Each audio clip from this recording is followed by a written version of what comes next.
Itong ginawa ni First Lady Lisa, pagpapakita lamang na kahit magkaiba kayo ng partido, magkaiba kayo ng politika, basta't para sa bayan at humarap kang tao, welcome ka sa tanggapan niya. Ikaw, Kiambaw, kumuda ka lamang, makakomento ka lamang ng negative, para lamang maging kasiraan ng kung sinong babakbakin mo na putang ina mo kang babae ka, mahiya ka. Ay, isang mapagpalang umaga po sa ating lahat. Ngayong araw ng 11 ba? July 11. Okay? Alam nyo guys, may mga nabasa akong uploading at doon sa post ni First Lady Lisa Araneta Marcos, na kung saan dinalaw nga siya nung magkapatid na anak ni Miss Chris Aquino. Now, para sa akin, walang big issue dito sa pagdalaw nung magkapatid na si Bimbi at si Joshua sa ating asawa ng ating mahal na Pangulong si PBBM, na kung saan simpleng dumalaw at nag-courtesy call. Natural lang din man yan dahil Pilipino naman mga yan at galing Amerika.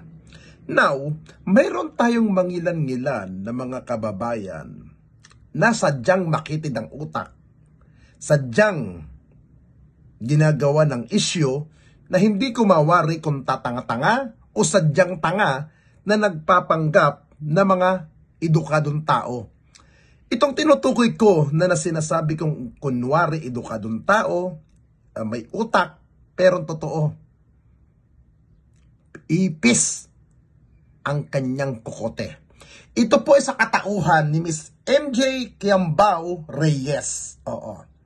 First of all, nakita ko yung post niya na ang sabi niya, huwag kayong matagal na pala talaga silang close. Di lang natin alam. Yun ang pagkakasabi sa caption ng kanyang uploading ni MJ Kiambao Reyes. Alam mo Miss MJ Kiambao, nakasama naman kita bilang isang Duterte vlogger, isang Duterte defender. Ang alam ko, matalino ka eh. Ang alam ko, edukadong tao ka, pero sadyang nabubuking ang mga katulad mo na tatanga-tanga. Oo. Sadyang tatanga-tanga para lang makagawa ka ng content, makagawa ka lamang ng kung anong paninira, negatibo na issue, sadyang tatagpein mo. Una sa lahat, ano ang masama sa ginawa ng dalawang magkapatid ng pagpunta doon sa tanggapan ni First Lady Lisa? Sabi ko nga kanina, walang masama roon dahil Pilipino ang mga yan. Kung ang mga foreigner nga dumadalaw kay First Lady, tinatanggap. Yung pa kayang katulad nung dalawang yan na isang Pilipino at born dito sa ating bansa. Alam mo, Miss Kiambao, ano bang gusto mong palabasin sa uploading mong yan? Yung magkawatak-watak tayo? Lalong magkagulo ang ating bansa? Yan ba ang gusto mo?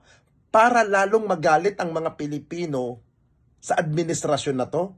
Alam mo, sa akin na, Miss Kiambao, kung ano man ang problema ng mga Aquino sa Marcos family, hindi problema ng mga bata yan.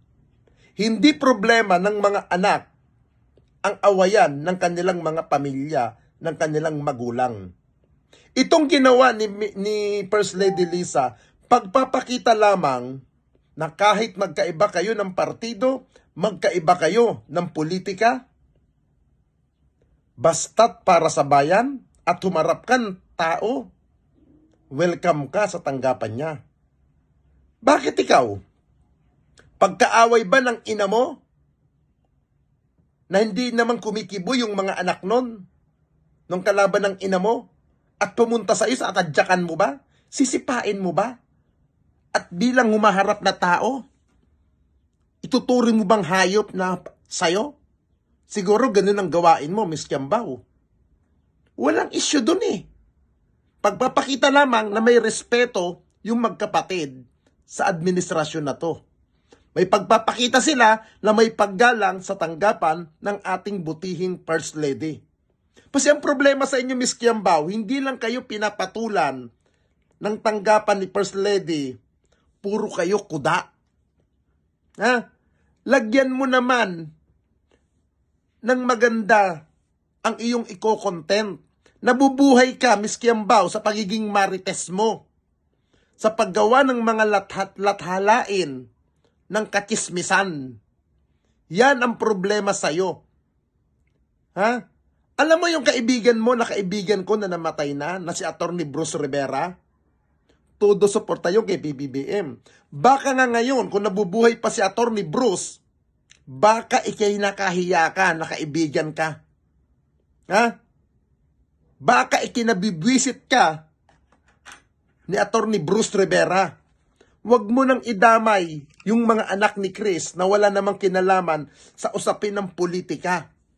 Tandaan mo, yung isang anak ni Chris doon ay anak ni Philip Salvador na kasama rin sa dumalaw kay First Lady.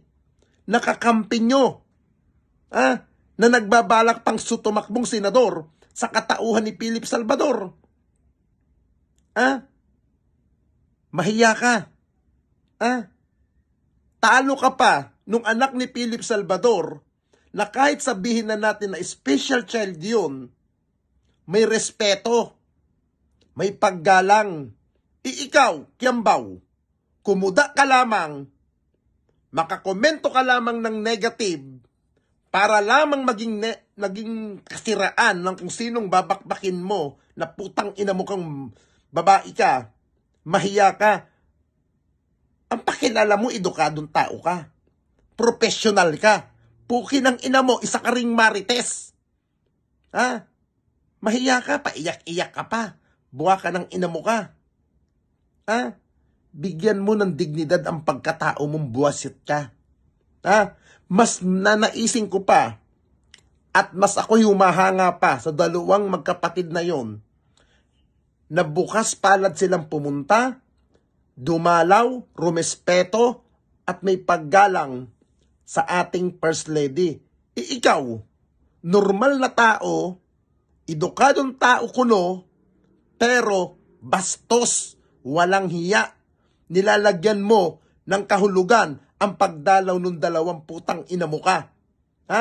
Alam mo, Miss Kiambao, pag ikaw namatay ka, sabihan mo ako, puki ng ina mo, gusto kong magkape sa burol mong hindot kang babae ka.